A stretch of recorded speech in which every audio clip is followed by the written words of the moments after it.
So we're putting divine command theory's ontological claims to the side here, and this actually allows us to unify DCT theist version and DCT atheist version, right? If we're not wondering whether God actually exists or not, we can go ahead and just consider their empirical claims jointly and go from there to assess the view overall. Now, these are the empirical claims that we will be covering. And of course, we've given the names. The big gods hypothesis is the view that after revelation, human societies increased in complexity as religious devotion to God spread. And the social monitoring hypothesis is simply the assumption that watched people are well-behaved people. So we're going to go ahead and start with this second one, the social monitoring hypothesis, basically because it's easier to talk about. As a matter of fact, we actually have seen some evidence that the social monitoring hypothesis might be true. So you have to go way back to Unit 1, where we covered divine command theory for the first time. We do see that if you just see eye images, even in a non-explicit way, they're just kind of displayed in the monitor or in the room in general, you see increased generosity, you see decreased antisocial behavior like littering, and you also even see kind of paying more maybe than your fair share, right? So increased contributions to an honesty box where you collect, you basically give money for the goods that you take from the little stand, right? So some colleges do this where there's a little stand with snacks and you just give whatever amount you think is the right amount to give for the snacks that you took. And apparently if you have eyes present, maybe on the wall as a poster, you will give more money. So in all these ways, it does look like being watched, having eyes on you, even if they're not real eyes, right? They're just pictures of eyes. You will behave in what we can generally call more pro-social ways. Religious priming in particular also has this effect. So religious priming, let's just say they make you say, I don't know, part of the 10 Commandments prior to some task, or they'll also display maybe on the computer in which you're doing some psychological experiment, they'll go ahead and have a background that's religious themed. So however they prime you, and even if the primes are subliminal, right, they're too fast for you to consciously notice, you still get this increased generosity and cooperation effect. And I kind of love this one, but you'll increase the likelihood of costly punishment. So you will actually go against your own interests to punish antisocial people. Let's just say someone is playing a game really unfairly, some economics game, right? And you get to punish them, but it does cost you. You'll do it if you've been religiously primed. You'll do it in general, but you'll do it even more if you've been religiously primed. My favorite example is this one right here. It looks like in the Bible Belt, which is the focus of this particular study, once you go to church, you on Sundays, obviously, you stay away from adult entertainment for a while. So there's just this effect that pornography is not consumed as frequently around Sundays. You kind of space your consumption of pornography once you've had that religious experience of going to church. So, okay, that's definitely some good evidence that watched people are good people, and in particular, people that are watched by God are good people. But context does matter, as it turns out. There's something called the so-called situationist challenge, and this is actually Darley and Batson in 1973. They kind of, they didn't exactly kickstart this, but they definitely brought renewed attention to this with this very famous experiment in social psychology. So Batson was a graduate student at this time, which is just bananas to me that, his first experiment is so famous. In any case, it's very simple. There was 3 conditions for subjects, and they were all seminary students. So they all actually were believers, right? and they were supposed to give a talk on the Good Samaritan. Now, if you don't know what the Good Samaritan parable is, it's basically lots of different people passed up on this person in need, people that you would have expected to help the person in need, but it was actually a foreigner, a Samaritan, who actually did finally stop and help a person in need, even though some religious person, walked past them.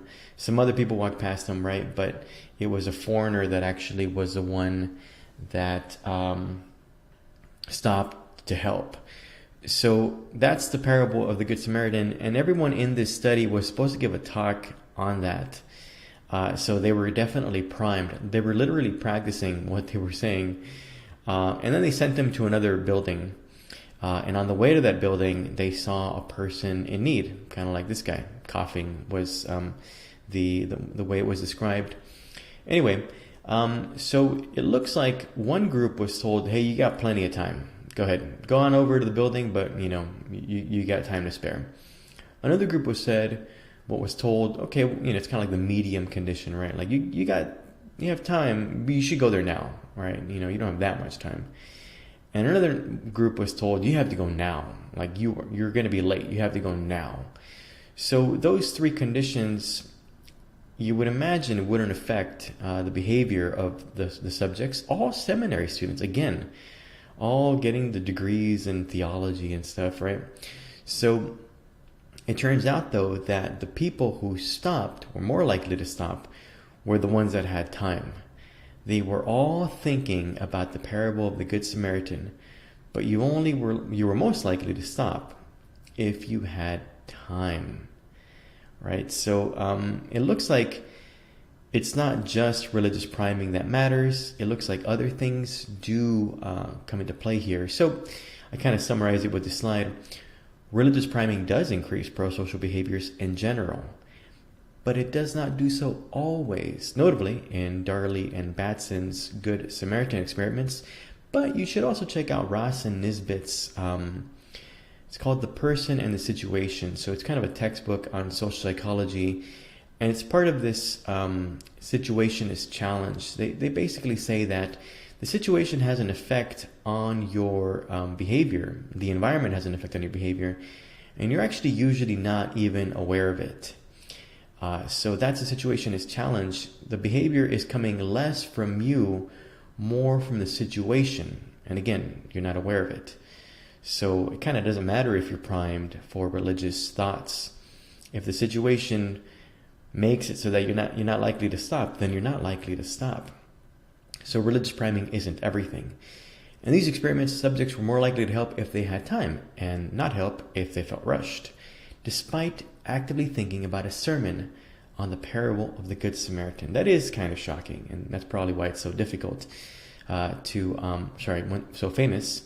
In any case, this whole social monitoring hypothesis just becomes exceedingly difficult to address once we introduce the so-called situationist challenge. Now, we're not done with the situationist challenge.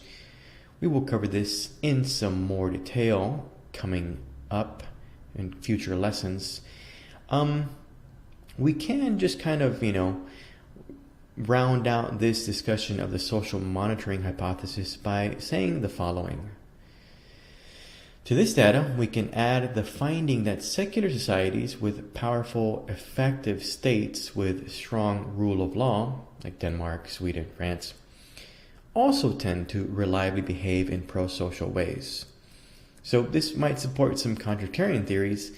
What I'm really getting at here, though, is that other theorists agree that watched people are good people, right? I mean, even the utilitarians acknowledge that watched people are well-behaved people. So Jeremy Bentham, we don't really cover Bentham too much in this course, but he's the guy that actually coined the term utilitarianism. He argued that there would be beneficial consequences to constant surveillance of prisoners.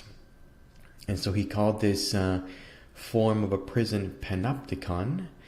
And what's interesting about this, let me get rid of the label there. So the prisoners are all around this watchtower, although they can't really look into the watchtower, so they never know when they're being watched. clearly the guard cannot really keep watch on everyone at the same time, but the guards never know if it's them that are currently being watched. So they tend to behave better. And that just kind of makes sense, you know. If you know you could be watched at any moment, then your behavior is obviously going to change. So in any case, what I want to say about the social monitoring hypothesis is, first of all, it's not like DCT is the only group of theorists who make that hypothesis. So what's unique about DCT is the whole, it's if God watches you, then you're, very well behaved, right? And that's exactly what has been called into question, right? So religious priming doesn't tend to always work. There are some situations, literally situations, the situationist challenge, where religious priming seems to not have the desired effect, and instead the sort of salient sociological features, right? The environment itself influences or determines even your behavior to a greater degree than does your religious priming. Obviously, this is not the kind of this is not the amount of data that can really tell us for sure that the social monitoring hypothesis is true or false. To be honest, true or false is too simple of a label to even put on this hypothesis. Maybe it's a matter of degrees. In any case, at least in a class on introductory ethics at an undergraduate level, we're going to just leave this as an open question. I want you to know, though, that it's a complicated matter, and we have to get into the social science of this, which is far beyond the scope of our class. Okay, so let's look now at the big gods hypothesis. Now, let me give you kind of a causal diagram here, but the idea behind the big gods hypothesis really is, well, again, I should state that Noren Zion, who is the person who's giving us this hypothesis, his view is a lot of things, right? But we're only focusing on this part of it, that big gods are actually what enabled civilizational complexity to increase, large-scale society to be possible. Not only in stratification, right, lots of inequality in social status, but also division of labor. So this is a hypothesis that big gods are what enabled large-scale society to be as large as it is. Now, it didn't have to be this way. I mean, if, again, we're taking the completely atheistic position only because we're not even thinking about the ontological question, it could have been this way. It could have been that as large-scale societies were becoming more prevalent, there was sort of a need for a religious doctrine that would be, more unified, easy to force on people, which is the way all religions, major religions have been, really. You can see Pascal Boyer's Minds Make Societies for information on that. In any case, it really could have been that large-scale society came first, and out of that grew the big gods. So that's possible. You're just kind of synthesizing gods, and several different cults were just unified into one. There's also this possibility, right? Some third factor caused both. So I typically don't spend too much time on this, but I did want to add this slide here from Julian Jaynes's book. Now, Jaynes proposes that consciousness, literally consciousness itself, like the consciousness that you're currently feeling, that is a learned behavior based more on language and culture than on biology. And so he suggests that the origin of consciousness is in ancient human history, around 2000 BCE, not in metaphysical evolutionary processes. So Jaynes was saying that it isn't a soul, and it isn't that consciousness evolved. We actually learn to be conscious. Now, what's crazy about this view, to me at least, and that's why I'm bringing it in here, is that in a book by the neuroscientist David Eagleman called Incognito, Eagleman says we actually don't have enough data to disprove this view. So it could have been that we literally learned to be conscious roughly 4,000 years ago. When I first heard that, I thought that was bananas, but apparently we can't say that's not true, so we have to leave it as an open hypothesis. So maybe something like that is what, that third factor that both caused large-scale societies and big gods is, right? So it's something like Julian Jaynes's hypothesis. So I don't know. Obviously, that's far beyond what we can cover in this class. So let's just focus here on the big gods hypothesis. Big gods are what caused large-scale society. Well, even if we were to accept this hypothesis at face value, this just kind of begs the question, right? Okay, so big gods cause large-scale societies. What caused big gods? It seems insufficient to lay this as an explanatory hypothesis without also explaining the whole big gods thing. So let's move into this here, and maybe we can try to address this. Why belief? Why do people believe in religion in general? So Pascal Boyer argues that religious belief is a byproduct of several of our cognitive modules, like our agency detection module, our capacity to project personhood, and our personal file system, our ability to keep track of different individuals in our lives. So we all have an agency detection module, and you know it because sometimes it's overactive. Sometimes you'll see, a dust bunny or something, and you'll think it's real. You think there's an agent there, someone think you have to watch out for. Maybe it's a squirrel or something, I don't know.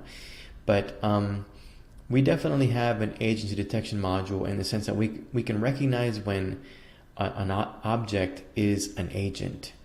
And we kind of only think about it when we're wrong, but that's the idea. Our personal file system, it's basically a Rolodex that you have in your mind. You need to be able to keep track of a basic image of someone, their name, what they do, what they're like, are they a threat? So we need this information to be able to navigate our social environment. So Pascal Boyer says, well, these are just simple, basic cognitive modules. We evolved these. We need them. These are part of our evolved learning mechanisms. But he also says these might lead to some religious beliefs. For example, our personal file module, along with some other things, leads to the belief in ghosts, since our personal file for a relative or a friend is still active even after they've died.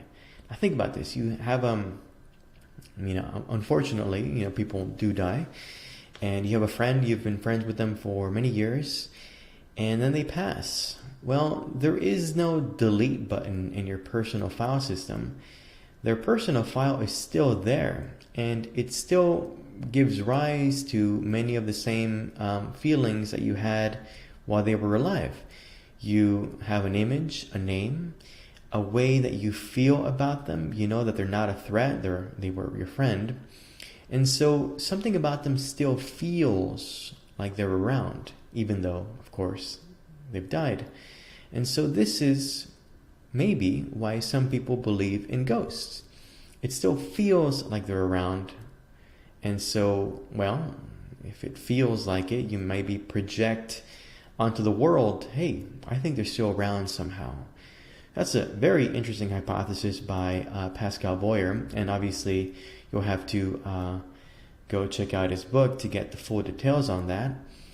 Our agency detection module, in another domain, might be overactive, and that's how we misattribute agency to nature or the universe itself. So maybe the whole idea of a God comes from our agency detection module. Now, it is true that things kind of did get started this way, right? So there was rain. We couldn't really explain it. It seemed like someone made it rain, so there's a rain god. There's also a sun god, right? The behavior of the sun was kind of difficult to explain. So maybe someone's out there making sure the sun's here at this time, and maybe the sun itself is a god. And it wakes up, around this time, and it goes to bed around this time, whatever. Wine has this baffling effect on us. Why would a liquid get us drunk. So maybe it's because someone is actively trying to get us drunk, right? So that's the wine god. Anyway, this just kind of kept ballooning up. And eventually you have the universe itself as a god. And of course you have to give it a personality. Maybe it's spiteful, maybe he's all loving, whatever. But the idea here is our agency detection module is what gives rise to belief in God. So this is Boyer's explanation of how, well, part of it, obviously I can't really do justice to it, to a 500-page book, right? But part of it obviously is just a bunch of basic modules that we have built into us by evolution.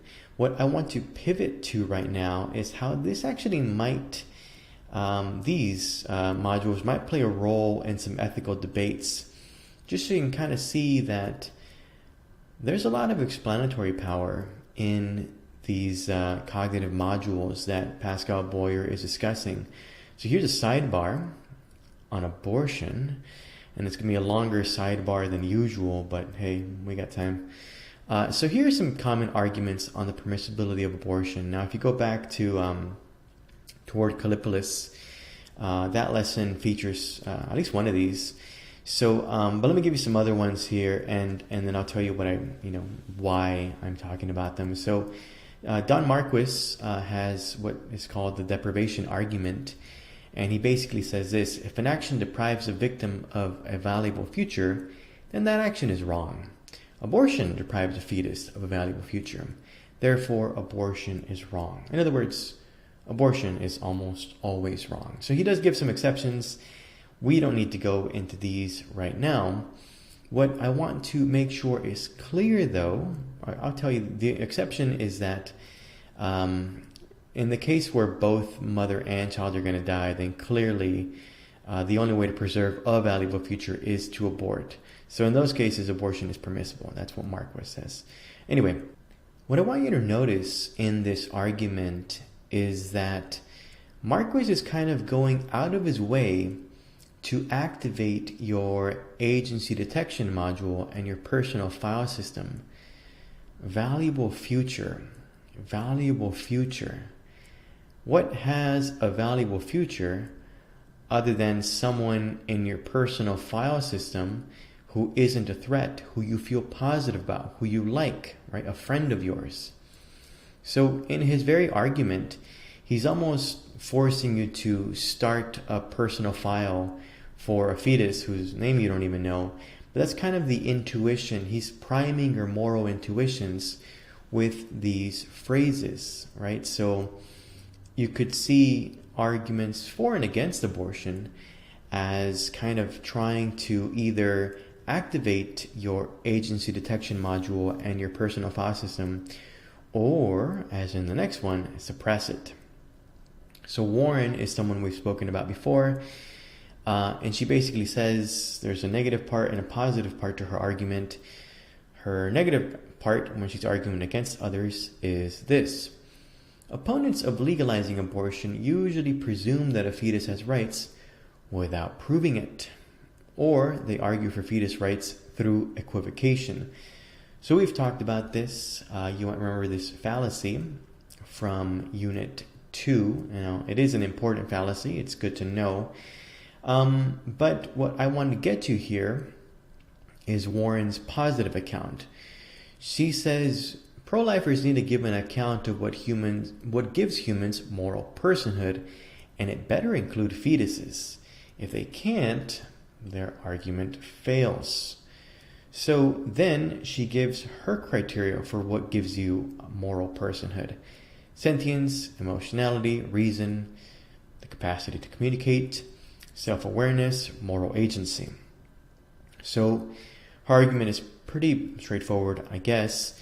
Fetuses at early stages of gestation have none of the relevant criteria, hence they're not persons, hence they have no rights. And in later stages, maybe they have one, right? So that is Warren's argument in a nutshell. But let's go back to this criteria for personhood. She really is trying to stress the lack of these criteria that fetuses have. I mean, the whole notion behind this argument is to make you think of the kinds of things that would make you open up a personal file in your personal file system for a person. Well, they better have feelings, they have reason, they can communicate with you, right? They're self-aware. That way you can engage with them. They're moral agents. That way you know if they're a threat or not, right? So all these things are necessary elements for, giving someone a place in your personal file system. And she primes you with that. And then she says, and fetuses, by the way, don't have any of these early on. And maybe they have one later on. So again, her point, she's trying to suppress activation of your personal file system, it seems, right? So that's another way to kind of use knowledge of these cognitive modules to kind of understand where arguments are coming from. I do have one more here for you, Thompson. And she is interesting. She has very imaginative thought experiments. And she actually argues from some intermediate position. So it appears that abortion is intuitively permissible in some cases, and it's not permissible in other cases. That's her basic point. So let me show you, I guess I'll go over two of these. So her very famous violinist thought experiment basically asks you to wonder this. What if you woke up and you were attached to a famous violinist, right? You had the right blood type to help them survive some disease. Now, the nice thing is that the Society of Music Lovers did this for the famous violinist without asking you. I guess that's not nice. But it's only going to be for 9 months, right? After 9 months, you can unconnect yourself from this famous violinist. They will have overcome their disease, and they can live on their own. You can go your separate ways. And what Thompson gets at in this thought experiment is she basically tries to get you to understand, like, hey, you don't have to stay plugged into this famous violinist. You can go ahead and disconnect yourself, even if that causes the death of this famous violinist. You didn't choose to have this happen to you. So you are under no obligation to truly stay connected to this person for 9 months. So clearly the analogy there is to any kind of coerced sex, right? So rape and other things. And that's the intuition she's trying to get, drive home, that in these cases, it doesn't seem like you have to stay, go through the pregnancy. It really does seem, though, what she's trying to get you to realize is even in cases where you do activate a personal file, right? The famous violinist that activates a personal file for you, there are still conditions under which you would still think that it's okay to disconnect and cause their death. So that's her famous violinist thought experiment. And again, the idea here is she's trying to add even more variables. Yes, you can have a personal file system for someone, but it isn't the case that you have to remain connected to them if you never agreed to this kind of thing. So that's the famous violinist thought experiment. Now she gives some other ones. The people seeds one is kind of a weird one, which I'll skip. The 1 hour pregnancy is the other one that I'll cover. And she basically suggests, what if it turns out you're pregnant, but guess what? It's only going to be an hour-long pregnancy. In this case, it seems like you really should go through with it, because it just seems callous to not donate 1 hour of your life for the whole life of another being, right? The fetus. So this seems to imply that late-term abortions are not okay. If you're basically already about to deliver, very close to delivery, it seems really callous to not just simply, go through and if you want, put the baby up for adoption or whatever. But I want you to notice that in all of these, or in both of these cases that I explained, none of these thinkers actually ever speak about personal file systems and cognitive science in general. But what's important to see is that they do, depending on what they want you to conclude, either try to activate or suppress your cognitive modules that give rise to personhood. And in the case of Thompson, she's even more fancy. She will activate it and then still override it, right? It's the case of the famous violinist. She'll activate your personal file system, and then she'll say, but remember, you never agreed to any of this. You were coerced to all of this. And it still allows you to override that feeling of a person, you causing their death. So these are just kind of sophisticated ways of priming moral intuitions and in some cases overriding them.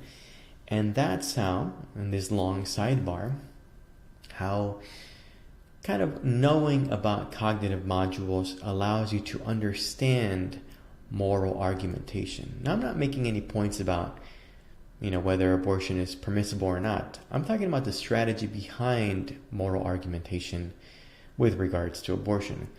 So that is what I wanted to say in that sidebar.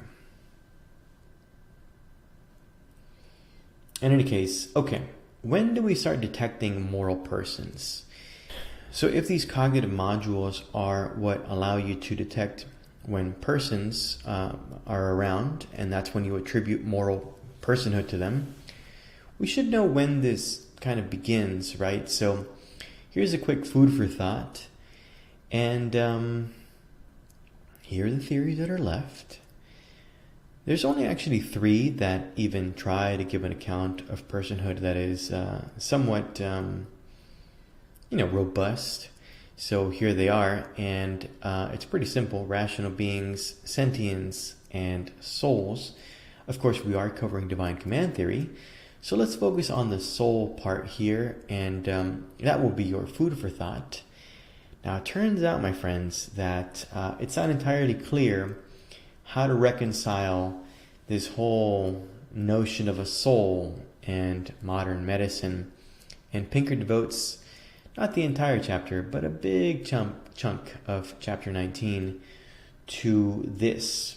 In particular, it is difficult to pinpoint when exactly the soul enters a human being. So let me give you some examples here. Human reproduction can be ambiguous, which is fascinating to me. For example, sometimes the moment of conception is not a moment at all. It can take days when multiple sperm cells enter the egg. That's the first thing that you should know. Kind of this idea of a moment of conception is just simply not true in some cases. Maybe it's true in most cases, but in some cases it can take multiple days, right? So that's fascinating. That's not a moment at that point. And even when there's only one sperm cell, the genomes remain separate for a day or so. So, at what point does the soul come into this? Who knows? I mean, that's kind of almost a weird question. There isn't a moment. It's over several days. Does that complicate things? Let me keep going here. Nor does a conceptus necessarily mean that a soul exists, since between 2/3 and 3/4 of them never implant in the uterus and are spontaneously aborted. Some for no discernible reason. And of course, someone even knows when that happens. It just seems like a regular, period. So it turns out that if you wanted to say, well, whenever it is, even if it takes days, whenever it is that the egg is fertilized, that's when the soul enters. Well, that means a whole lot of souls. I mean, by some estimates, 75% die without some of them for no reason and without any awareness on the part of the mother, right? So I'm not sure, again, if clearly when this doctrine was developed, this wasn't known, because there's something funny about this, right? So we're saying that an overwhelming majority, 2/3 is a supermajority of souls die, are spontaneously aborted. There's something strange about saying that. It just seems like an utter waste of souls. And why would a soul go in before you're guaranteed to actually be alive? So that's another thing. A third thing that we can talk about is identical twins. So does each set of genomes get its own soul? If so, then do identical twins share a soul? I mean, if the soul enters the body when the cell is fertilized and the genome is sequenced, what do we say about people that have identical sets of genomes? Are there two souls, or is there one soul shared between both of them? Clearly, again, the doctrine of souls was developed, I almost said invented, but developed before this, knowledge about gestation. And so it really doesn't jive with it at all. It almost doesn't make any sense to try to kind of insert the soul into this conversation at all, even though that is what divine command theorists have to do to make their theory coherent with modern science. And to further complicate things, occasionally two fertilized eggs merge into a single embryo, which result in a person with two genomes. So that's crazy, and sometimes they'll take blood test and a mouth swab, and they'll have two different genomes sequenced. So depending on where you sample them. So does this person have two souls then? I don't know. I mean, obviously there is a lot of tension between the doctrine of souls and what we now know about gestation and genomes in general. So there's actually multiple lessons to be learned from this little food for thought. Here is kind of the one that I'm going to focus on, though. Our individual file and agency detection modules didn't evolve to be perfect detectors of moral persons. So it seems like we project personhood in kind of the general cases, the easy cases, once you're born. But before that, during gestation, once we actually have, real scientific knowledge of how gestation works, we're pretty bad at it, actually. It seems to not jive. So clearly the agency detection module evolved not for fetuses, but for already born persons, right? And that's when you can detect moral persons. In the face of medical advances, then, our intuitions about personhood vary widely.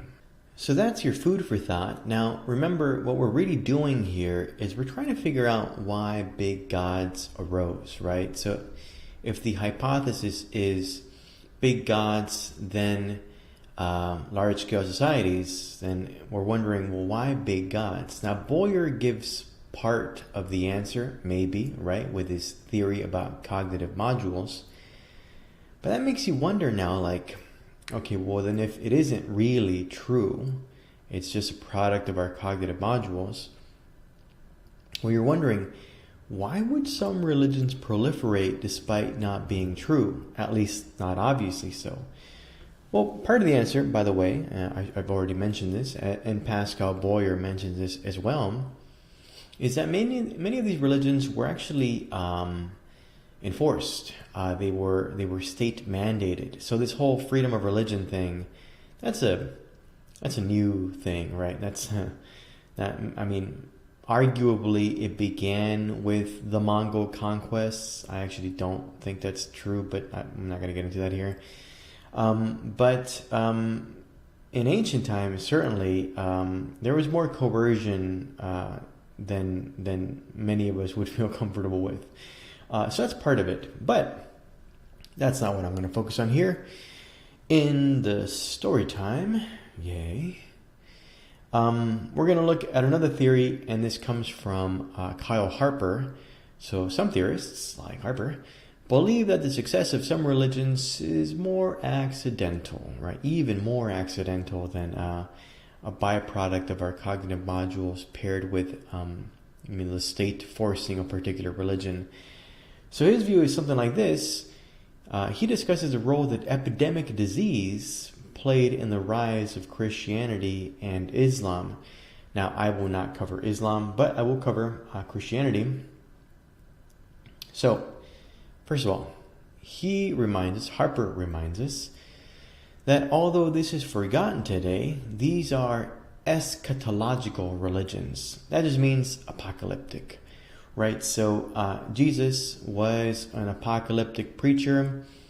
He and his followers thought the end of days was coming very soon. This tends to be glossed over now, but all you have to do is look at the Bible, and that's exactly what it says. So that is true, and you have to also remember what was happening at the time. In the midst of a plague, like the Antonine Plague, look at those dates, it seemed like the end of times. Right now, people have in their recent memory, I think, the worst periods of the COVID-19 pandemic, and things look kind of scary there for a while. Now imagine instead it's the Antonine Plague, and something like 25 to 50% of the population dies. That's shocking. So this whole situation, the Antonine Plague, added credibility to the early Christians' religious claims. Some people thought, oh, they're right, actually. This is the end of days. Here is where things get, I think, extra interesting. Basic care, like just feeding and cleaning, made it more likely that an infected person would survive. So, basic thing. Feeding and cleaning is pretty basic as far as medical care goes. And here is where Christianity comes in clutch, as we might say. This is, of course, exactly what Christian ethics prescribes that we do to others. So, people would flock to the churches for this reason. And thus, if you went to a Christian church, you were both more likely to survive and more likely to attribute your survival to the faith. So this is another part of how Christianity arose, not assuming that it's actually true, right? Obviously we can assume that it's actually true, and that's why it triumphed, as some people say. Another way of looking at it, though, is it's a byproduct of evolutionary processes, plus accidents of history, plus coercion by the state, just enforcing some particular religion. So these are more explanations as to why the big gods arose, and they do seem, to have something to them. Harari argues that religion has been the third great unifier of mankind, along money and empires. This is because all social orders and hierarchies are imagined. They're all fragile, and the larger the society is, the more fragile it is. Oops, let me go back here. We've actually talked about the fragility of social orders before in Seeing Justice Done. And so we've already mentioned that, though. What we can add here, though, is the role of religion. So this is a quote from Harari. The crucial historical role of religion has been to give superhuman legitimacy to these fragile structures. So there's actually a couple ways you can paint this. You can also take this information as not backing up the big gods hypothesis, but backing up the inverse, that big society came first, and then came the big gods. Essentially, big states arose, and now they needed not just regular legitimacy, but superhuman legitimacy. So they made even bigger gods to kind of legitimate their rule. So that is beginning to be an explanation, at least nice suggestions of an explanation as to why big gods arose, but notice it doesn't necessarily support the big gods hypothesis. It could, but it doesn't necessarily do so. Sometimes just forgetting is, or people dying, is what allows a religion to arise. Right, chapter 10 argues that the real historical Jesus was actually surprisingly traditional, right? At least according to the earliest gospel accounts, when compared to the later embellished accounts. So the later gospels were written by people who never met Jesus, and they were a little more embellished, just means exaggerated. So in the early gospels, or in the gospels that were written earlier, Jesus didn't preach universal love, and that is usually shocking for people to hear. And you can just go and read it, and he doesn't say anything of what he's known for saying in the early ones. It's mostly just being an apocalyptic prophet, as we've already discussed.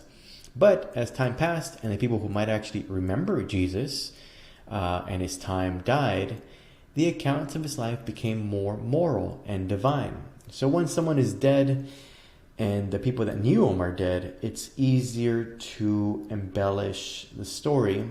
Now, obviously, this is just one part of Wright's book. If you want a full analysis of this view, you have to go to Bart Ehrman. And he's the one that kind of, tells the story of how Jesus became an apocalyptic preacher to, the Son of God. All this to say the following. All the data we've looked at so far,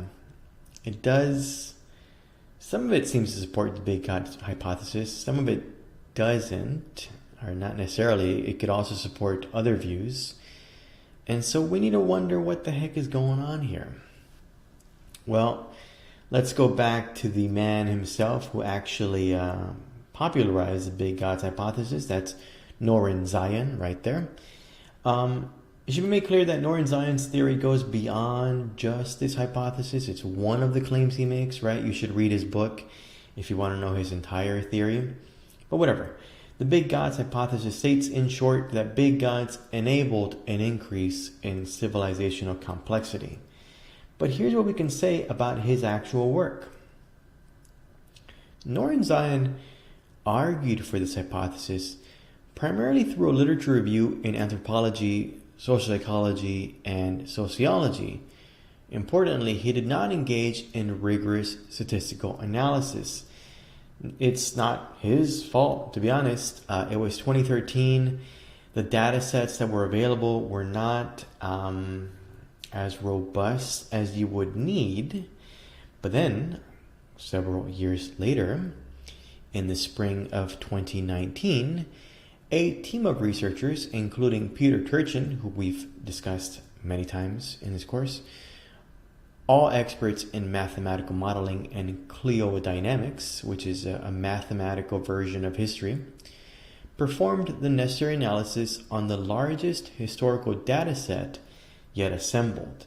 Now, this is a data set assembled by this very same team, and so it was a long time in the making, and once it was, they're still adding to it. So, but once it was pretty robust, they started making some analyses, and here is what Turchin says. However you slice it, the conclusion is that big gods do not precede big societies.